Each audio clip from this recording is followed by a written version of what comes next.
right, we have arrived at our first place finish for the monsters. I know you've been listening to our monster stories for over 2 months. It's because it was such a great theme. We had so many competitors.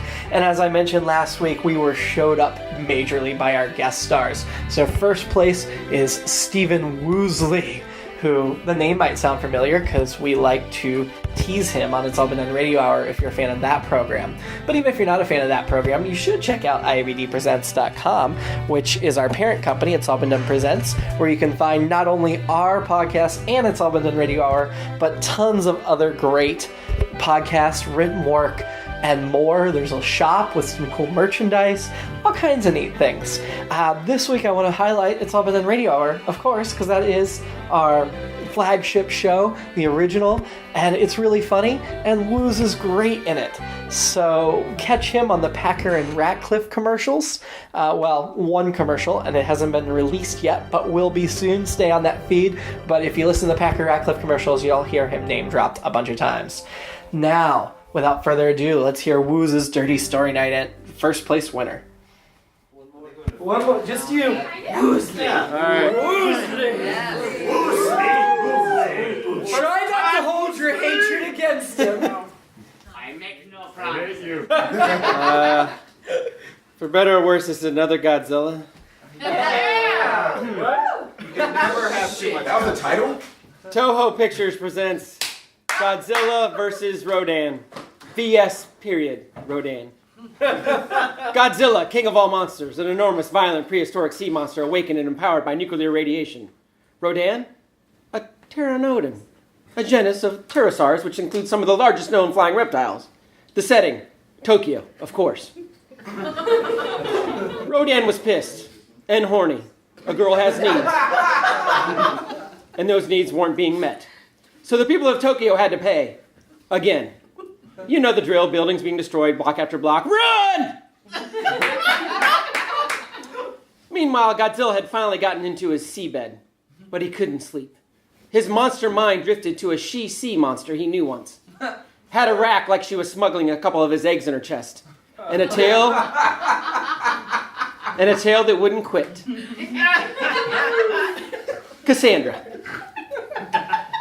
As his monster dick hardened, it sent ripples through the ocean that toppled a few barges, flooded a few coastal towns, including the resort village of Ishigaki. He began stroking it, sending even larger waves, capsizing an Australian cruise ship and creating some killer waves at Malibu, dude. He began to groan softly. The sound waves threw off the instruments on a Soviet submarine, causing it to smash into undersea rock formation and sink to the ocean floor. As they were on a top-secret mission, no one knew where they were, and now all 300 crew members remain in their watery grave to this day.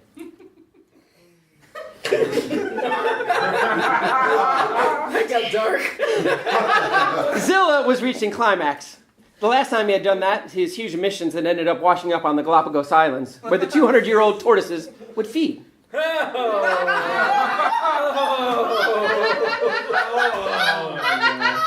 His high-protein diet caused his sea semen to poison the vegetation, killing the 200-year-old tortoises. But he was thinking only of Cassandra. That's when the call came. Again. The school children of Tokyo singing their song to ask for Godzilla to come and save the city from the evil attack of Rodan. Now, if he was some sick fuck like Megalon, Fuck yeah! Hearing the call of the school children would have made him finish hard. We're talking tsunami that would have drowned the Philippines. But instead, that was the end of little Godzilla. Time to go to work. Minutes later, he was in Tokyo, and then he laid his eyes on her, Rodan.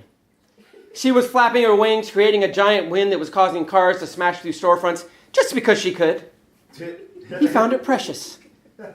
But it had to be stopped. And there's only one way to stop a monster from destroying Tokyo, and that's by kicking their ass and only destroying half of Tokyo.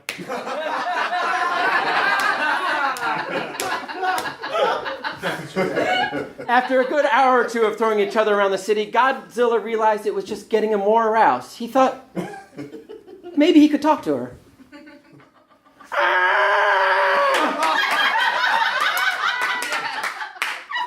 what are we doing? She replied,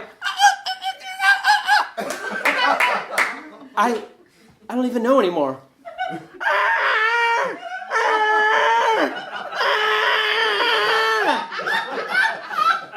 I like you. You like me. I like the way you're put together. Finally, she thought, finally, I'm gonna get laid. Let's get a room, sailor. He thought the Shinjuku part of town would set the mood. He cleared out several blocks of real estate near a club that was thumping, just like he was going to be in a couple of seconds.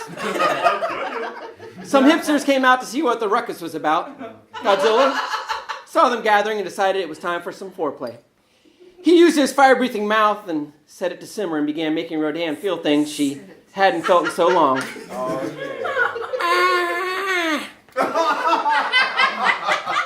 Her moans soon turned to shrieks, growing in intensity, stronger. Her final orgasmic shriek knocked out a Verizon wireless satellite in geosynchronous orbit, crashing into a military base in Myanmar and keeping Mitch Pavlenka from getting updates on the Pistons-Nuggets game for at least 5 minutes until Verizon was able to switch their users over to another satellite.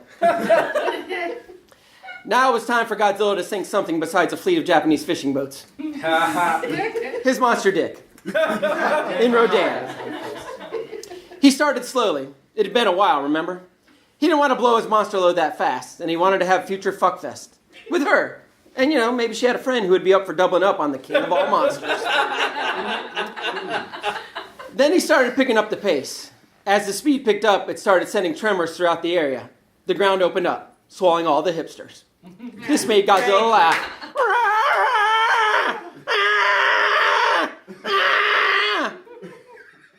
Rodan was sure she had done something wrong.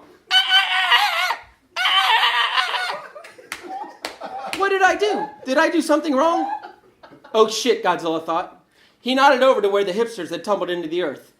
One hipster noted, yeah, it used to be cool to see Godzilla fuck, but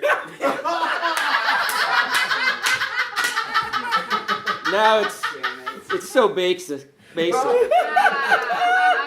A flick of Godzilla's tail deposited that hipster into the Pacific Ocean. They shared a laugh.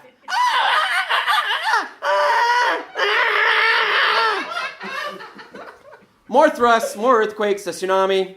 The disco next door was still pumping music. Zilla matching its pumping beats. He finally let loose. Filling Rodan. Then overfilling Rodan. It had been a while, remember? Flooding the 16 city blocks around them. The music and the disco kept pumping as they lay there in coital bliss.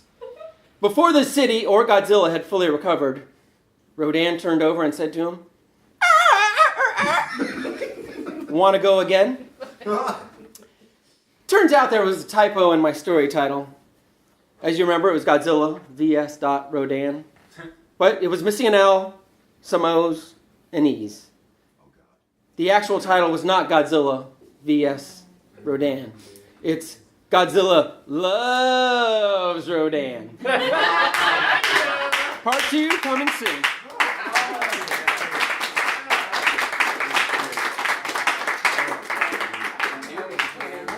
Okay, I'm going to hand voting slips out, and then I will recap who did what. I wish I'd had something prepared since I prepared the script this afternoon after the podcast. This is why Dallas hates you.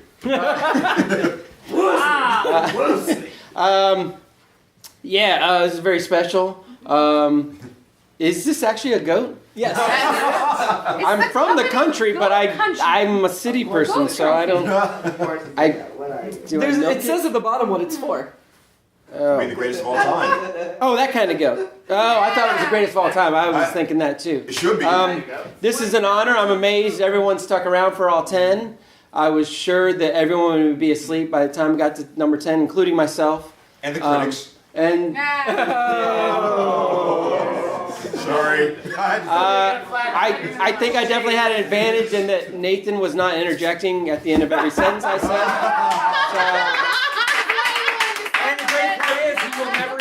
Those of you that went early, you definitely you were at a disadvantage.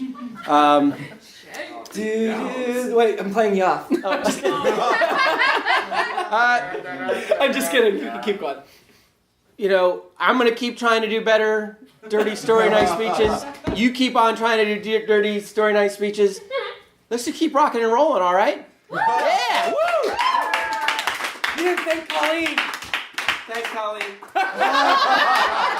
That also means that Zane got second. Yeah!